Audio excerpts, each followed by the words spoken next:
If you have somebody in an executive role, especially a CEO and a CPO, you do have a certain level of expectation of professionalism, of having a strong code of ethics, of really setting the example for the organization.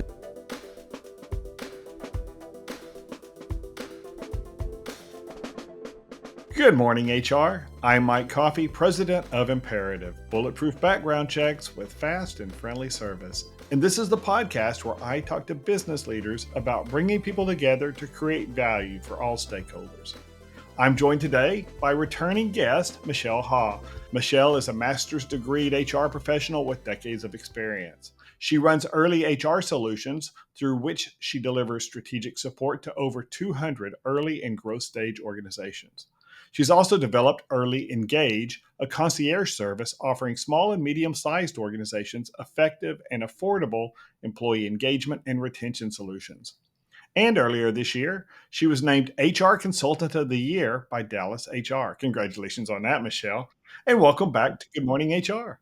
Thank you so much for having me, Mike. It's great to be here. So, July 2025 has been kind of a wild month for HR. It's not very often that HR leaders are on the front page of all the social media, but earlier this month at, of all things, a Coldplay concert, the CEO, Andy Byron, and the chief people officer, Kristen Cabot of astronomer.io, an online AI data tech company, got caught on the kiss cam at a Coldplay concert. Okay, so my biggest problem is that they've just got really bad taste in music. But beyond that, they were both, I think, at least he's married to somebody else, and the kiss cam picked them up, and they did the exact wrong thing and tried to hide from it, and that gets a lot of attention. And people had their cameras out because it is 2025, and it was all over social media, and people figured out who they were. They've both resigned from Astronomer now, and Pete DeJoy, the co-founder, has taken over an interim CEO role. So there's so many things to talk about here, and Yeah. I do want to get into what it means for the company social media wise and all of that, and from a PR point of view. But let's just talk about from the point of view, and I've got a hot take on it that you may disagree with. So I'll let you start from the point of view of management and policy. What's your take on this situation? Well, obviously, it's extremely unfortunate. Um, Honestly, as a sort of a human being and a parent, my heart goes out to their families and to their children because there's, nobody wasted any time in jumping on doing, memes and, little spoofs off of this. And so I think as a family member, it's got to be incredibly humiliating. I also, obviously, as an HR leader, really feel for the dedicated employees at Astronomer who have put in their time and their faith and their respect for these leaders that ultimately acted in a very, very inappropriate manner. I think having affairs in business is not something new. It's not a new trend by any stretch. But we're in a different era now. And, at the end of the day, these are two adult human beings. And so I'm not really here to, judge sort of what they're doing. But as company leaders, I think it is highly disappointing that they didn't use discretion in and better judgment in their behavior. Like I said, I don't think necessarily, it could have been an accounting manager and the CFO. I mean, these kinds of relationships have been very prolific in, since the beginning of time. Unfortunately, right? I don't personally support that, but I will say it's not something new. But the fact that it was so public and it was ultimately very damaging for the company, for the morale of the team members. I would have to anticipate that things are pretty rough there right now Oh at yeah. that company. Yeah, I can imagine when it first broke, there were a lot of people who are in the company who just kind of laugh. Oh wow, can you believe that? That's all. But then after living through it for 3 weeks now, Yeah, it gets it's old pretty worn quickly. down real quick. Yeah. And there's been a lot of conversation on social media about it. And there was an article in the what was it, the American Lawyer, and the Wall Street Journals covered it. So it's not just social media cranks. I mean, there's legitimate conversations around things like conflict of interest and Yes. harassment concerns, and you mentioned employee morale and employee perceptions. Now, a lot of companies have policies that say, okay, look, if you're going to have a relationship at work, you got to you have a love contract, or you've got to report. There's a reporting process where you tell somebody, usually HR, that you've got this circumstance going, and generally they don't allow reporting relationships to Absolutely. have relationships. Yes. And in fact, what 20? I have been married 28 years, three of the best years of her life. And so 29 years ago, I realized that somebody I worked with directly and who reported to me, and I had an affinity for each other. I'll say it that way. It's a longer story than that, and a lot of it has to be me being clueless about women and not realizing that she was reciprocating what I was thinking. And so, but as soon as I figured it out, I called my boss, who's the VP of HR, and said, "Hey, I think I'm dating Christy," and I didn't.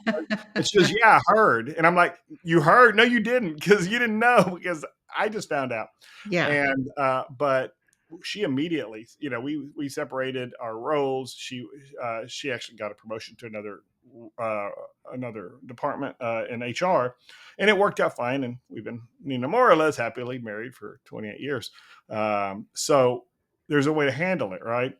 But when you get in the C-suite, that's harder, because the CEO and the CPO, who do they tell? Maybe there's something ethical in the boards, in their board's rules, or in their ethics statement that says you have to report it to the board or something. On the HR groups on Facebook and LinkedIn, I was, I guess I was naive, but I was really surprised by the level of vitriol about it, and uh, how wrong it was because they were dating, or they had that relationship.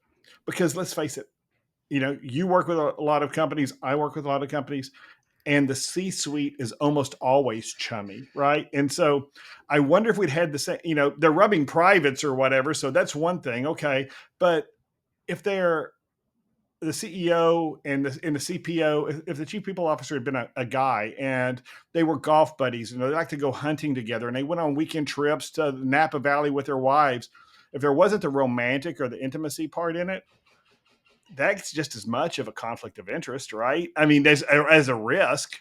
If we're really saying the conflict of interest is they are not going to be objective in their business decisions, which is what a conflict, you've got just as much risk if they're great buddies. And in fact, I love my wife, but I've got some ride or die buddies who, if we work together, I can see myself, coming into a situation where I'm like, oh wow, my friendship or the right thing to do for the company, and those kinds of things. And I would choose the ethical thing, but I don't see, especially when it's C-suite, the distinction so much between one kind of close relationship and another. And maybe I'm parsing that too close because of my own personal experience, but uh, Right, right, I really don't see that as big of a deal as the cost to the company in bad PR. And I right. think that's the bottom line. And that's, I you think know, that, yeah, I think the biggest thing, at least from my perspective, and that I think it's the humiliation, the fact that they were married. mhm, And I don't know exactly the CPO's relationship, but it does appear that they were married and having mhm, a consensual affair. right. And being that, I think that's what really kind of escalated this. It would certainly be awkward if they were single and it was like, Mhm, okay, this is awkward, there's a reporting structure, this does compromise some objectivity. But I think it was the whole extramarital affair and being so cavalier of just being at a very public event, and there were other yeah. people, other than Chris Martin, taking videos that clearly, demonstrated them together and being, very sort of cozy, Yeah. if you will. Yeah. Yeah, he was giving her the Heimlich maneuver, it looked like when they put the kiss cam on him, but that boggles my mind. I'm much too lazy to ever have an affair, but I can't imagine going someplace where you have a company that has hundreds of employees. You're going to go to a public venue like that and walk around, and maybe that's a really poor sign of judgment and the negative impact on the company and the PR. I think those are reasons, Yeah, I but think it's just yeah, judgment.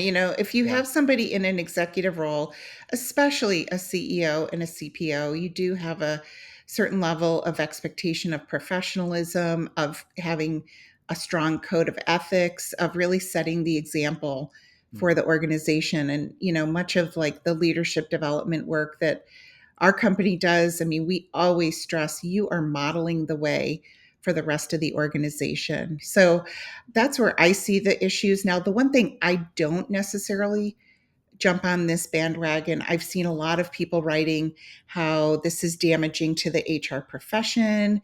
HR is trying to get a seat at the table. This is sort of like a mockery. And I'm like, at the end of the day, they're two people, they're human right, beings, they have job titles. I don't think anything they did is jeopardizing what the CEO role stands for or the CPO role. I'm not on that bandwagon at all because right, I have unfortunately seen a lot of stuff in my career and a lot of inappropriate behavior. And it's not tied to one profession or right, one type of, relationship. There's many of them. They happen. And at the end of the day, these are two individuals that made decisions. It's really didn't have anything to do with their job titles. But the fact that they did have these job titles, I think they are held to a higher standard, oh, for sure, and they should have certainly had more discretion and more, you know, I guess just, been a little smarter in their behavior. yeah, yeah, and that would go, and I would say because it's going to catch fire and get attention. That's the part that that really turns the corner.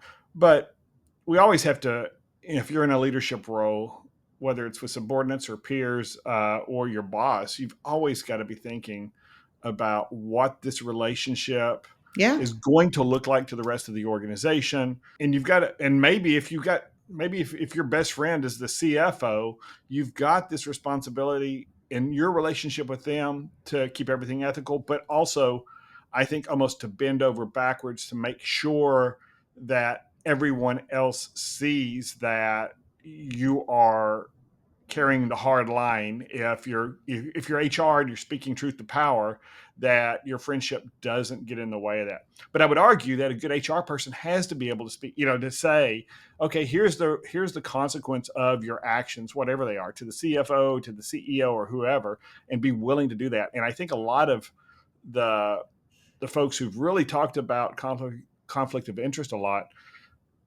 I think I get the feeling that they don't have faith that the HR people would be able to do that, would be willing to have those hard conversations in general anyway. And I right. think that's the problem is with my heart, with my friends know how I feel about stuff, and I, well, over coffee, I've challenged them about things. They've challenged me. And I think I would continue to do that in the workplace. So, all that to say, it's a real mess. It I'm is. glad I'm not the person coming in, the CEO, to take it over and clean up the mess. I'm sure their lawyers are making a fortune. I feel like you say, I feel horrible for their families. And the last thing is just what a mess social media is. I mean, I think it's more of a commentary on our society that it's Right. blown up like it has. Yes. I don't know how we fix that. I'm in the Jonathan Haidt camp that social media is probably one of the really negative impacts on our society and especially on young people. But Yeah. we'll have more links for all your reading just to fuel all your anger in the show notes about this one. But let's go to another thing that came up that I noticed. I was on Reddit which is, the garbage, the dumpster fire of the Yes. internet. But there was a Reddit uh, ask HR post asking, "Am I overreacting?" Asking HR, "Am I overreacting?" A manager I supervise had his spouse call me after a write up, and the story was Mm. basically retail environment, store manager had a subordinate whose wife is a manager at another store inside the company at another location. Oh, He wrote this goodness. guy up for behavior, and then she called him peer to peer to challenge him on that. And of course, the overwhelming answer was no, you're not overreacting. She stepped way out of line. But I got to thinking early in my HR career, 30 years ago, I had talked to a candidate who was an entry level professional, and they didn't get the job. Their mother called Mm. and read me the riot act about not hiring her son. And so this isn't something new, but then I started looking around, and there's a lot of recent articles about this, about people even bringing their families to interviews, or bringing their parents, or parents applying for jobs and showing up on the remote interviews with Oh, their my kids. goodness. And so there's a generation of helicopter parents that's my generation of parents, and the Right. Coffey kids were raised by wolves. That they survived high school is a small miracle, um, but I've seen that with some of our friends whose parents really are actively involved in their schooling and their relationships with professors and colleges. And I think that presents I can see where that could present a challenge for HR. It does. Quite honestly, I haven't seen it firsthand, but I'm also not hiring, a lot of entry level people or, I mean, I certainly will say over the years, I have gotten phone calls from family members, although it typically happens around things that are tied to something very like an emotional response to a claim that maybe got denied, a health Mhm. claim, or where they think it's HR that made that Right. decision, or, It's you always know, HR's fault, right? Yeah. yeah, or, something usually benefits related or health related or what have you. Um, so I would say I'm not immune to having experienced that in my career. I can't say that I think organizations just need to have kind of a firm stance on things like, hey, this we don't talk to family members. This is you, whatever, being considered for this role, or I'm sorry, but we can't engage with you. The only time that we, really have a little bit more empathy around this is when there is a health situation, and somebody is not able to really support, having a conversation. Maybe they've had a health incident and they are not able to kind of speak for themselves. And so we make sure that whoever this is, that they are, you know, um, sort of an Fair- appointed Right. spokesperson, but we don't just willy-nilly start talking to people because we don't know who those people are and is this legitimate, or what the situation may be. So I think just having firm guidelines around that and really just explaining the why behind it, that it's really a protection for them, really as much as anything. So Yeah, and spouses calling. I've talked to clients who had probably, gosh, 10 years ago now or more, had a local company that had employees who had locker rooms and had to, change clothes, donning and doffing, all that stuff at work. And there was a trans male who worked there, and so was and had chosen to use the men's locker room. mm, And another one of the employees, male employees' wife called and raised hell with HR about it, saying, "Hey, I don't want that person in there." And sure. HR is like, and she kept calling and causing a problem. And HR is like, "This is not our problem, and we really can't talk to you." And they finally had to talk to the employee though and say, "Hey, Yeah. you need some scene control here, because she's getting to the point where." And this is what I suggested to them. I think their counsel said, if she keeps calling and the employee can't stop it. I mean, we're not going to hold the employee liable for it, Right. but it becomes harassment. And there comes a point where you may have to call the police about that. And Right. Right. once they laid that out, it kind of chilled out. But I can see, those things that are really emotional. But when Yes. somebody's been in an injury and they're in a hospital, things like that, you'll talk to the spouse, verifying that's who you're really talking to. But I will tell you, I had a client call us a number of years ago saying, "Hey, we just got this call that this employee's in the hospital, and it just didn't sound right." Right. And Right. the spouse, um, and can y'all do anything? And I'm like, well, my default is if somebody's in, if it's, if they can't talk in their hospital, call the hospital, but let me just call the jail first. And I called, and sure enough, they were in Tarrant County Jail, and Mm, so they didn't want to spend their one phone call calling the employer, and so there's times where you dig deeper and you find things, but parents showing up at interviews or getting involved with those kinds of things, I think I understand I love my kids, but as HR, my default would always be, sorry, that's between you and them. One of the stories I saw was a parent showing up, and the employer said, "Look, your mom can't come to work with you.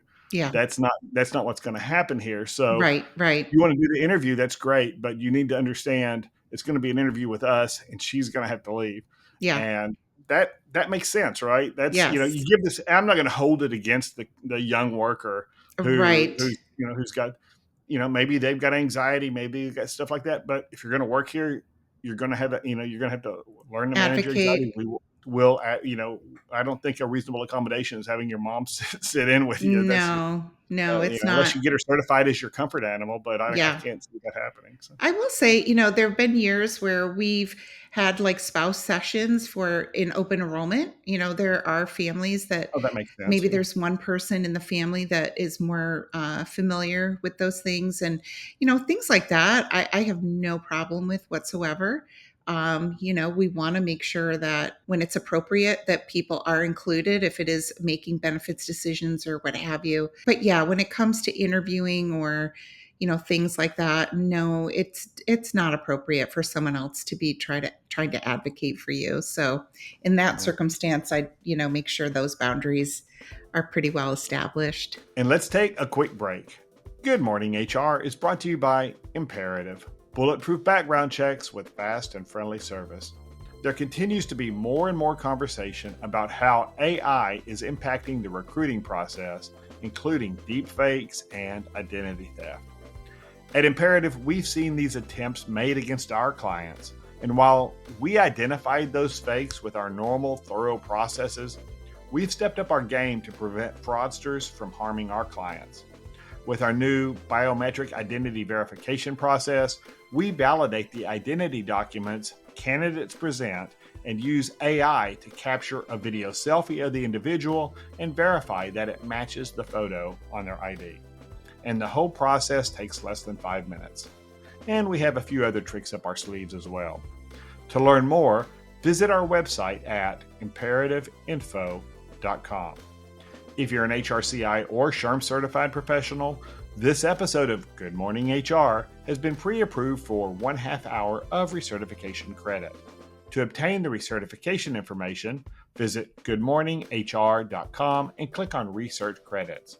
Then select episode 211 and enter the keyword KISSCAM. That's all one word, no spaces, KISSCAM. And if you're looking for even more recertification credit, check out the webinars page at imperativeinfo.com. Finally, I was at the SHRM annual conference last month, and I met a lot of Good Morning HR listeners. Thanks to everyone who stopped me in the convention center just to say hi.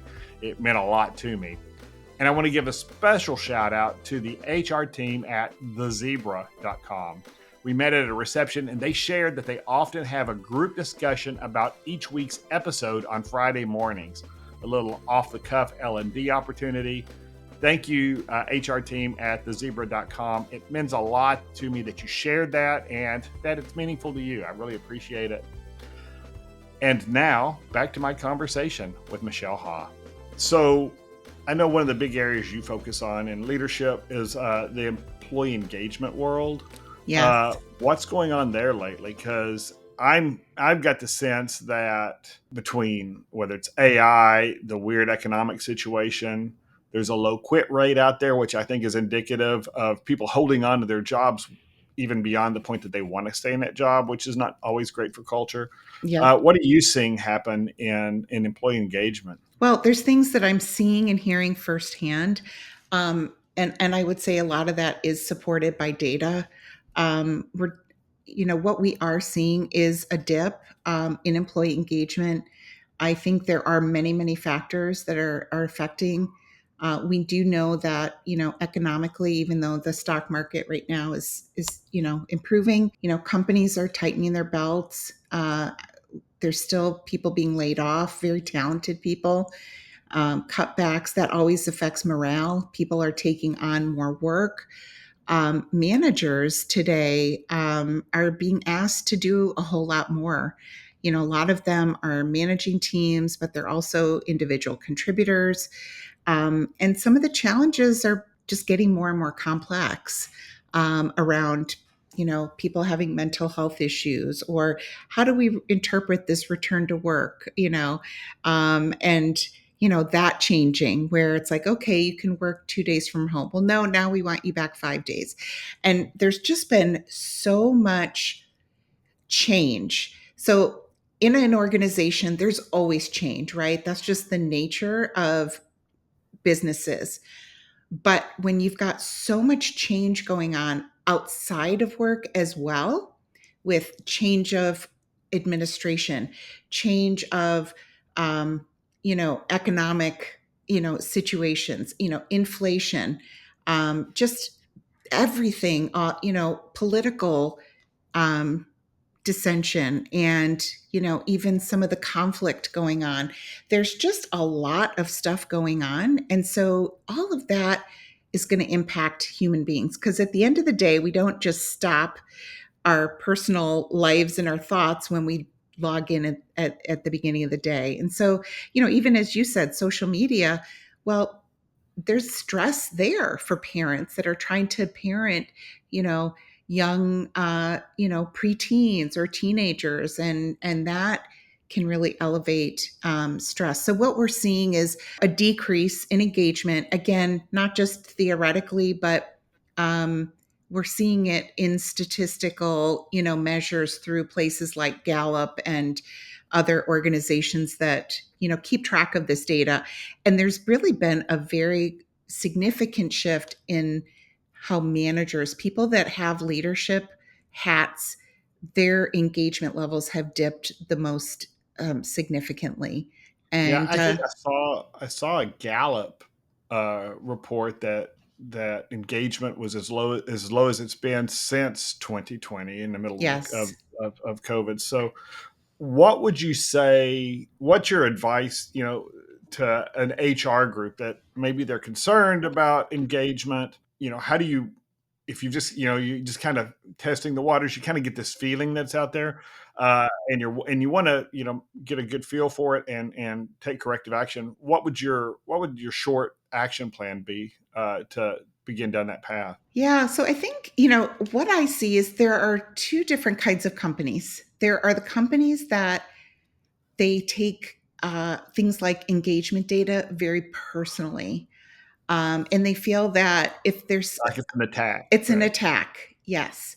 And they start defending it and being defensive, not wanting to share that information. That is only going to further decay that employer employee relationship. The other organizations that I love working with is like, look, perception's reality. This is our reality today. It doesn't have to be our reality tomorrow, but we want to know the truth. We want to know what's going on. We want to be transparent about it. And we want everybody to feel like they are part of the solution. So, organizations that look at engagement as sort of everybody's role, how they show up, how they interact with one another. And that's why I'm a big proponent of elevating everybody at every level. And when I say elevate, I don't mean give promotions or raises out. I'm talking about how do we elevate the expectation around behaviors and hold people accountable for how they show up, and, reward those that are showing up and making valuable contributions, but holding others accountable if they are detracting from the culture. That's an issue. But the organizations that take defense against honest feedback, they're really only hurting themselves. And I do see it. I see both types of Hmm. organizations. But like I said, the ones that are just objective and they're like, okay, this is good feedback. We're not going to change everything, but these are some things that I think we can change. People appreciate that. They appreciate that they're being listened to, that or leaders want to move the needle, that they are accountable to the data, and it's a process, right? It's not something personal. I would just say the more objectivity you can give around this, the more consistency you can put around this, the better off an organization's going to be. Is really develop those consistent, not just measures, but approaches at, developing your team members, acknowledging people come from different backgrounds and may have different holidays that need recognition, give meaningful feedback on a regular basis. So just being very intentional about raising the bar can really make a huge, huge difference. Yeah, and sometimes the things that the pressures that are on employees that are affecting how they feel about work are outside of our control. Inflation's a great example. Mhm.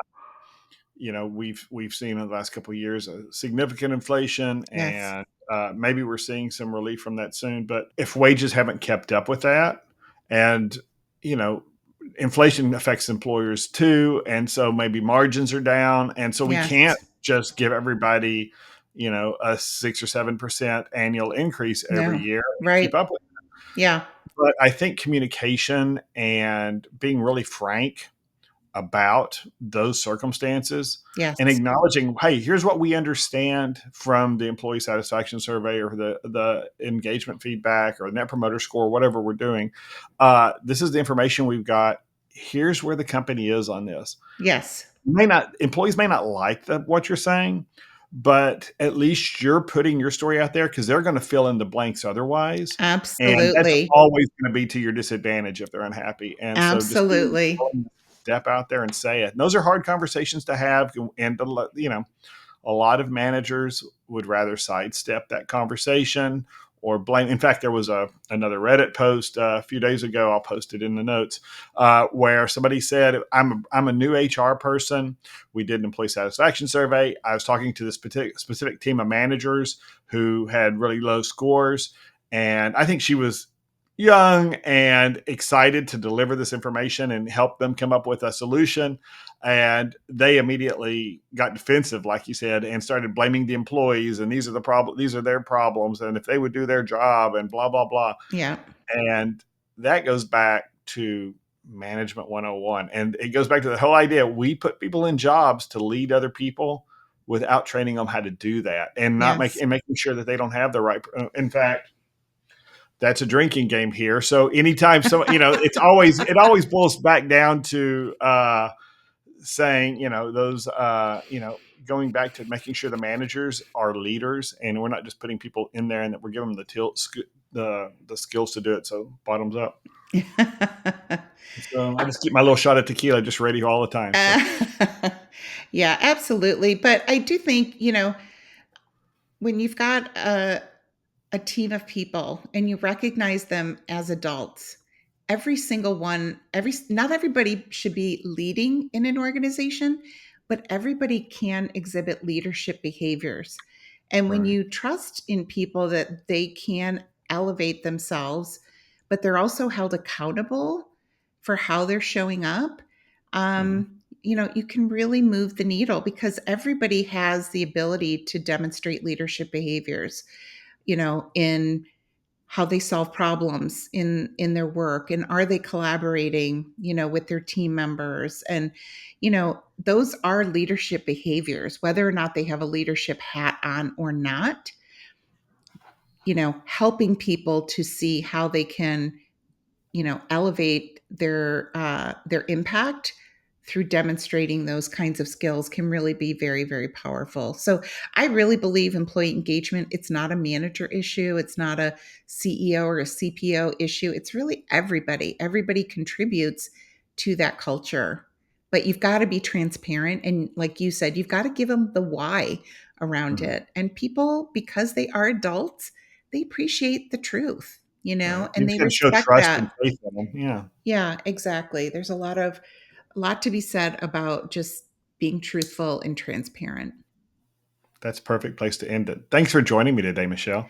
Thank you, Mike. It's Friday here, at least on taping day. Yay. So Yeah. have an amazing weekend, and I'll look forward to seeing you soon. Thank you. You too. And thank you for listening. If you enjoyed this episode, please write us a review on Apple Podcasts, Spotify, YouTube, wherever you're listening.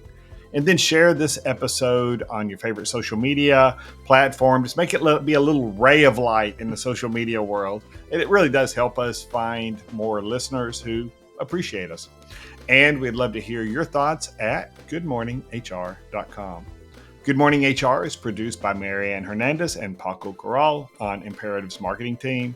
The Good Morning HR theme music was created by Steve Pegler at HR Strategies of Texas. And I'm Mike Coffey. As always, don't hesitate to reach out if I can be of service to you personally or professionally. I'll see you next week, and until then, be well, do good, and keep your chin up.